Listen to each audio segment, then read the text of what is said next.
தரமைந்து புலமை பரிசில் பரீட்சைக்கு தயாராகின்ற மாணவர்களும் அவர்களை தயார்படுத்துகின்ற பெற்றோர்களோடும் சில வார்த்தைகள் உரையாட விரும்பி நான் தொடர்ச்சியாக சில விடயங்களை பற்றி உங்களோட கதைக்க விரும்புகின்றேன். அதனால் ஏற்படுகின்ற அதாவது நான் மன அழுத்தத்தை நீக்குவதற்காகத்தான் அவற்றை கூறுகின்றேன். அதனால் இதாவது உங்களுக்கு மனத்தாங்கல் ஏற்பட்டால் தயவு செய்து அதை மறந்து மன்னித்து தொடர்ச்சியாக முயற்சி செய்வோமாக. வணக்கம். திறமைந்து புலமை பரிசில் பரீட்சை செய்யவுள்ள 10 வயது பாலகர்களின் பெற்றோர்களுக்கு மன அழுத்தத்தை குறைக்கும் முகமாக நான் 35 வருட காலமாக தரமைந்திற்கான பிரபலமான ஆசிரியர் என்ற முறையில் கூறும் அனுபவ ஆலோசனைகள். இங்கே முதல்ல நான் கூற விரும்புவது, நான் 35 வருட கால அனுபவம் என்று கர்வமாக அகந்தையாக கூறவில்லை. ஏதோ இந்த காலத்துக்கு நான் பெற்ற அனுபவம். ஏனென்றால் பல்லாயிரக்கணக்கான மாணவர்களின் பெற்றோரின் அவலநிலை, ஆதங்கம், வெற்றி களிப்பு, தோல்வியில் மன உடைவு, அதாவது ஓரளவில் சுயநல போக்கு, நல்ல பரந்த மனப்பான்மை என்றவற்றை பார்த்து அறிந்து கற்றுக்கொண்டவற்றை இப்பொழுது பரீட்சை செய்ய உள்ள, ஏனென்றால் அவர்களுக்கு ஒரு பிள்ளை 2 பிள்ளைகளுக்குத்தான் அவர்கள் முயற்சி செய்கிறார்கள். அப்போ அவர்களுக்கு இருப்பதை விட எனக்கு ஓரளவு அனுபவம் அதிகம் என்பதால் என்னுடைய வயதை அடிப்படையாக கொண்டும் நான் அந்த இப்போ பிள்ளைகளின் பெற்றோருக்கு ஒரு தந்தையாக இருக்கக்கூடிய வயது என்றனால் நான் கூறுகின்ற ஆலோசனைகள் அவர்கள் ஏற்றுக்கொள்வார்கள் என்று மிகவும் பணிவாக கூறிக்கொண்டு விடயத்துக்குள் நுழைகின்றேன். இப்போ இதில் நான் ஒரு 4 உண்மைகளை தருகிறேன். பரீட்சையின் நோக்கு என்ன? இந்த பரீட்சை உண்மையிலேயே 1948ஆம் ஆண்டு CWW கன்னங்கரா என்பவர் கல்வி அமைச்சராக இருந்தபோது ஆரம்பித்து வைத்த பரீட்சை. இது இலவச கல்வி திட்டத்தை ஆரம்பித்த அதே அமைச்சர், கல்வி அமைச்சர் தான் பிரிட்டிஷார் ஆட்சி காலத்திலேயே இந்த புலமை பரிசில் பரீட்சையை ஆரம்பித்து வைத்தார். அவருடைய நோக்கம் என்னென்றால், எங்கேயாவது ஒரு வறிய திறமையான பிள்ளை மேற்கொண்டு கற்காமல், அதாவது பாடசாலை கல்வி, பெரிய கல்லூரிகள், பல்கலைக்கழகங்களில் கற்று உயர்நிலை அடைய வேண்டிய ஒரு பிள்ளை எங்கேயாவது தவறிவிடக்கூடாது. திறமையான பிள்ளைக்கு நாங்கள் ஓரளவு முன்னுரிமை கொடுப்பது சகலரினதும் மன இயல்பாக இருக்கின்றது. அப்படி இருக்கின்ற போது அந்த பிள்ளை தவறிவிடக்கூடாது என்பதற்காக வகுப்பில் உள்ள பிள்ளைகளில் திறமைசாலி பிள்ளைகளை ஆசிரியர்கள் தெரிவு செய்து இந்த பரீட்சைக்கு அனுப்பி அவர்களுக்கு புலமைக்காக பரிசில், அதாவது பணப்பரிசில், முன்னணி பாடசாலை அனுமதி என்பன வழங்குவதற்காக ஆரம்பிக்கப்பட்ட பரீட்சை. ஆனால் அது இப்போ போட்டி பரீட்சையாக, கௌரவ பரீட்சையாக, அதாவது தங்களுடைய குடும்ப நிலையை, தங்களுடைய கௌரவத்தை நிலைநாட்டுவதற்குரிய ஒரு சுயநல பரீட்சையாக மாறிவிட்டது. மன்னிக்க வேண்டும், சுயநலம் என்று சொல்ல நான் இங்கே பயன்படுத்துவது. ஏனென்றால் இப்பொழுது பல பெற்றோரின் சுயநிலை, அதாவது தங்க பிள்ளை தான் முக்கியம், மற்றவற்ற பிள்ளையை பற்றி கவலை இல்லை, பொதுநிலம் மறந்து சுயநிலம் மேலோங்கி இருக்கிறதால தான் அந்த சொல்ல நான் வன்மையாக இங்கே பயன்படுத்துகின்றேன். அதற்காக மீளவும் மன்னிப்பு கேட்டுக்கொண்டு, இப்போ இந்த பரீட்சை எதற்கு ஆரம்பிக்கப்பட்டது என்றால், வறிய பிள்ளையின் உயர்நிலையே, அதாவது வறிய பிள்ளை உயர்நிலை அடையாமல் தாழ்ந்துவிடக்கூடாது என்பதற்காக ஆரம்பிக்கப்பட்டு, ஆரம்ப காலங்களில் இது அவ்வாறே இருந்தது. அதாவது 1995 வரையில் இந்த பரீட்சையை பற்றி அவ்வளவு பெரிய பதற்றமோ ஆதங்கமோ போட்டியோ பொறாமையோ இருக்கவில்லை. இது 1995ஆம் ஆண்டுக்கு பிறகு இந்த கல்வி திட்டத்தை மாற்றினார்கள். அதற்கும் ஒரு காரணம் இருக்கின்றது. அதாவது அதுக்கு முதலெல்லாம் வகுப்பில் திறமையான மாணவரை ஒரு 4-5 பேர் 2-3 பேர் ஆசிரியை தெரிவு செய்து அதுவரைக்கு தெரியப்படுத்தினா அந்த பிள்ளைகளை மாத்திரம்தான் இந்த பரீட்சைக்கு அனுப்புறது. அப்போ பிரச்சனை இருக்கே இல்லையா? அந்த பரீட்சையில் பெறுபேறு வரும் பிள்ளைக்கு தனியாக கூப்பிட்டு சொல்வார்கள், பெற்றாரை கூப்பிட்டு சொல்வார்கள்.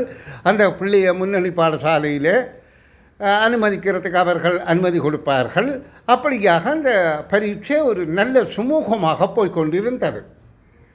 ஆனாலும் பிறகு 1995ஆம் ஆண்டில் உலக நாடுகளின் கல்வித்தரத்தோடு எங்களை கல்வித்தரம் தாழ்ந்து போகக்கூடாது என்பதற்காக முன்னணியாக இருக்கின்ற, அதாவது வளர்ச்சி அடைந்த நாடுகளில் இந்த பரீட்சை, இப்படியான பரீட்சை இங்கே மட்டும்தான் என்று இல்லையா, சகல நாடுகள்லேயும் முன்னணி வளர்ச்சி அடைகின்ற நாடு, வளர்ச்சி அடைந்த நாடுகள் எல்லாவற்றிலும் இந்த பரீட்சை நடைபெறுகின்றது. அப்போ அந்த நாடுகளில் எல்லா பிள்ளைகளும் இந்த பரீட்சையை செய்கிறார்கள் என்பதை கண்டு இங்கும் அந்த நடைமுறையை உண்டு பண்ணினார்கள். ஆனால் அங்கே அந்த பிரச்சனை இல்லை. என்னென்னு சொன்னால், அங்கு அந்த பிள்ளையின் தரத்தை நிர்ணயித்து அந்த நிலைக்கு போட்டு, அதாவது தொழிற்கல்வியா அல்லது பட்டக்கல்வியா பட்ட மேற்படிப்பா என்பதை தீர்மானித்து அந்த பிள்ளை அந்த துறைக்கப்பட்டு அதில் சிறந்த ஒரு வல்லுநராக மாற்றுகிறார்கள். அப்போ அந்த பரீட்சையால் ஒரு பிரச்சனையும் இருக்கவில்லை. பிள்ளைங்க தரத்தை நிர்ணயிக்கத்தான் இந்த பரீட்சை நடந்தது. ஆனால் இங்கே அப்படி இல்லை. இது ஒரு கௌரவ பிரச்சனையாக மாறிவிட்டது. அதாவது சகல பிள்ளைகளும் பரீட்சை செய்ய என்று ஆரம்பித்த உடனே அது ஒரு கௌரவ பிரச்சனையாக மாறிவிட்டது. நான் நீண்ட நேரம் இதில் சொல்ல இருக்கின்றபடியால் கொஞ்சம் கொஞ்சமாக கடகள் என்று விடயத்துக்கு வருகின்றேன். இப்போ நீங்கள் இந்த பிள்ளைகளின் பெற்றோரின் மன அழுத்தத்தை குறைப்பதற்காகத்தான் நான் இப்போ கதைக்கிறேன்.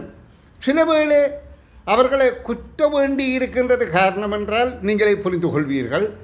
இந்த பிள்ளையின் நிலையை கண்டு நீங்கள் பிள்ளையின் முயற்சியில் ஈடுபடுங்கோ. பிள்ளை மிக மெல்ல கற்கிற பிள்ளை ஆக இருந்தால் அதை வற்புறுத்தி, அதான் இந்த முதலே சொன்ன சுயநலம் என்று மற்றவந்த பிள்ளையை விட உங்களோட பிள்ளை என்று ஒப்பிட்டு அந்த தன்மையை விட்டு அந்த பிள்ளை மெல்லத்தான் கற்கிறதென்றால் இந்த பரீட்சையை பற்றி அந்த பிள்ளைக்கு பெருசாக பயமூட்டாதுங்கோ. சும்மா போசை என்று அவனை உற்சாகமூட்டி அனுப்புங்கோ. இது கடந்த கால அனுபவங்கள். கடந்த காலங்களில் பெற்றோர் பட்ட துயரங்களை கொண்டு தான் நான் இதை சொல்கிறேன். ஆகவே இந்த பரீட்சைக்கு ஓரளவு முக்கியத்துவம் கொடுங்கோ, அதிக முக்கியத்துவம் கொடுக்காதீர்கள். நான் உள்ளபடி சொல்கிறேன். அதாவது கல்வி நிலையில் உயர்ந்த பல குடும்பங்களில் இப்போ கூடி பிள்ளைகளுக்கு இந்த பரீட்சையில் பெரிய முக்கியத்துவம் கொடுக்காமத்தான் இருக்கிறார்கள். யார் முக்கியத்துவம் கொடுக்கிறார்கள் என்றால், தாங்கள் கற்கவில்லை தன்னுடைய பிள்ளை கற்று முன்னணி நிற்கணும் என்று வரட்டு கௌரவம் பார்ப்பவர்கள். அப்படி பாராதுங்கோ. பிள்ளைன்ற நிலையில் பிள்ளையை செய்ய விடுங்கோ. பிள்ளையை திணிக்காதுங்கோ, அழுத்தாதுங்கோ. நீங்கள் திணிக்கிறது பிள்ளைக்கு ஒரு மனப்பாரம் இல்லை. பிள்ளைக்கு இள வயசிலேயே நாங்கள் இப்படி செய்யலாமா? ஆனபடியால் இன்னும் ஆலோசனைகள் வழங்குகிறேன், கேளுங்கள்.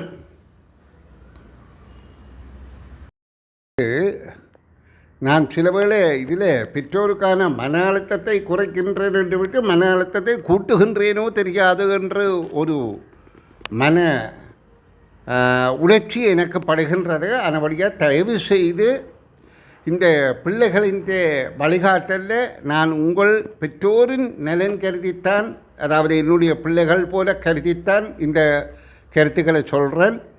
தயவு செய்து அதை நன்றாக புரிந்து கொள்ளுங்கள். இப்போ மாணவர்களின் மன அமைதிக்கான 10 வாக்கியங்கள் என்று இங்கே தந்திருக்கிறேன். இந்த வாக்கியங்களை நான் முடிக்கவில்லை, முடித்து பின்னால் தருகின்றேன், முடிக்காமல் முதல் தருகின்றேன் நீங்கள் முடிப்பதற்கு.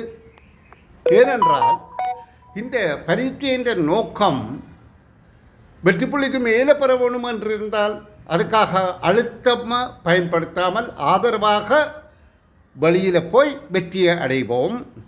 அப்போ அன்பாக இருப்போம், அமைதியாக இருப்போம், திட்டமிடுவோம், ஓய்வை கொடுப்போம், நம்பிக்கை பெறுவோம், பெறுவோம். அப்போ நான் கேட்குறேன், குழந்தைகள் இந்த நான் இதில் வினைச்சொற்கள் நான் தரவில்லை, முடிவை நான் தரவில்லை, நீங்கள் தீர்மானிங்க. நான் பிறகு என்னுடைய விளக்கத்தை சொல்கிறேன்.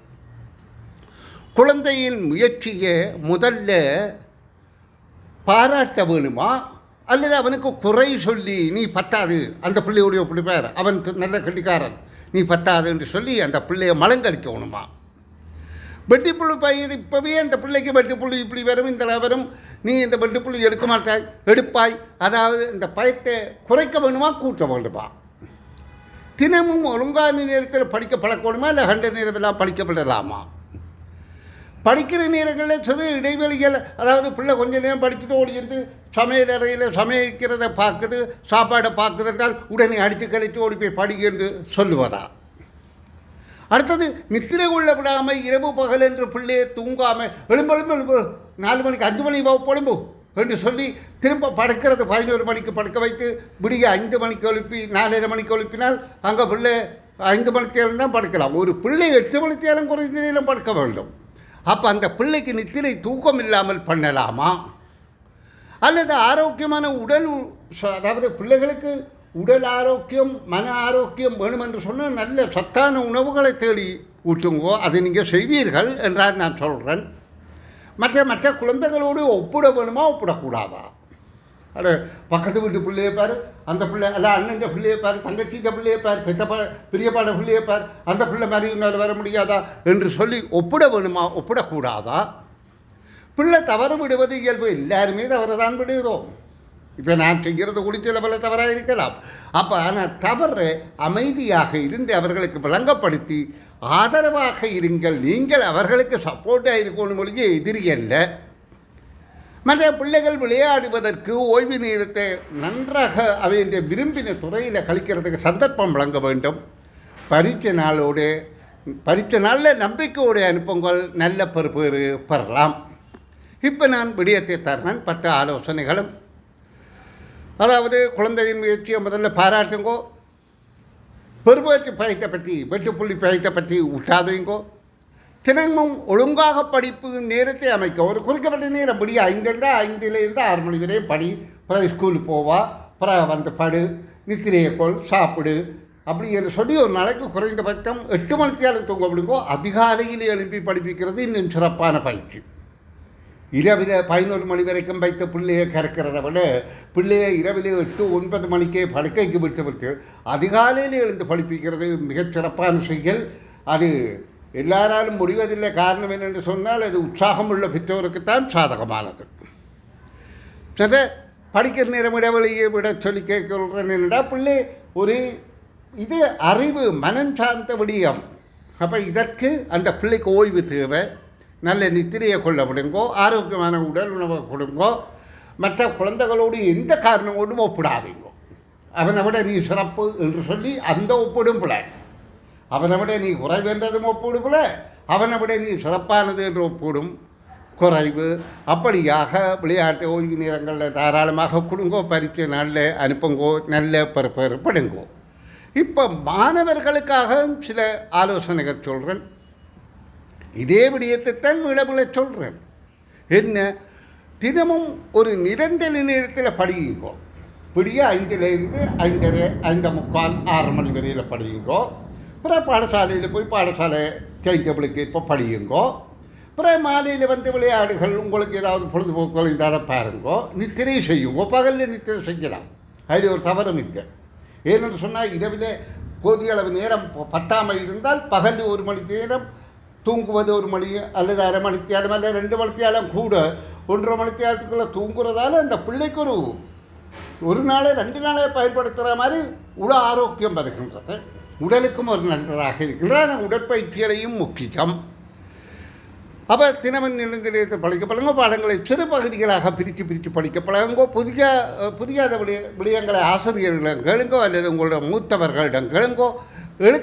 எழுதி பயிற்சி செய்வதாலே அந்த விடயம் நினைவாற்றலில் உண்டு பண்ணும். நான் முதலே சொல்லியிருக்கேன், பரீட்சை வினாக்களை சித்திரப்படங்களாக சிந்தித்து அதற்கு விடை காண சித்திரப்படங்களாக மனதில் நீங்கள் அதை சிந்திக்கின்ற போது அதற்கு இலகுவான விடை காண்கிற பயிற்சி கிடைக்கும்.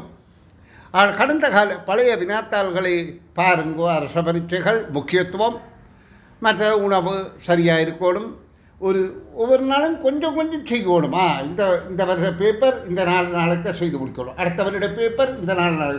நான் சொல்கிறேன் என்னென்னு சொன்னால் 2026ஆம் ஆண்டு பரீட்சை செய்ய உள்ள பிள்ளைகள் ஒரு 10 வருட பேப்பரில் பார்ட் 1 பார்ட் 2 பயிற்சி செய்து விட்டால், அதுவும் பார்ட் 2 பொறுத்தவரையில் பாடசாலையில் படித்து செய்கிறீர்கள். பார்ட் 1 நீங்கள் முயற்சி செய்து படித்து விட்டால் நல்ல பெறுபேறு கிடைக்கும். பதட்டப்படாமல் தன்னம்பிக்கையோடு போங்கோ, நல்ல பெறுபேறு கிடைக்கும். இனி நீண்ட நேரம் இந்த காணொலியை நிமித்தி கஷ்டப்படுத்தாமல் அன்பான பெற்றோர்களை மீளவும் நான் சொல்கிறேன், உங்கள் பிள்ளையின் நிலை உணர்ந்து கற்க விடுங்கள். நீங்கள் இதையிட்டு ஒன்றுமே மனவேதனை அடைய தேவையில்லை. பிள்ளை தன்னால் முடிந்ததை செய்வான். பிள்ளையோடு நல்ல அன்பாக இருங்கள், ஆதரவாக இருங்கள். நல்ல பெறுபேறு பெறுவோமாக. நன்று. என்னுடைய பல காணொளிகள் நான் பரீட்சை சார்பாக போட்டிருக்கிறேன். அதே சில வேளை பாரமுக தெரியாது, அவைகளை பார்த்து பயிற்சி பெறுங்கள். நன்று. மீண்டும் சந்திப்போம்.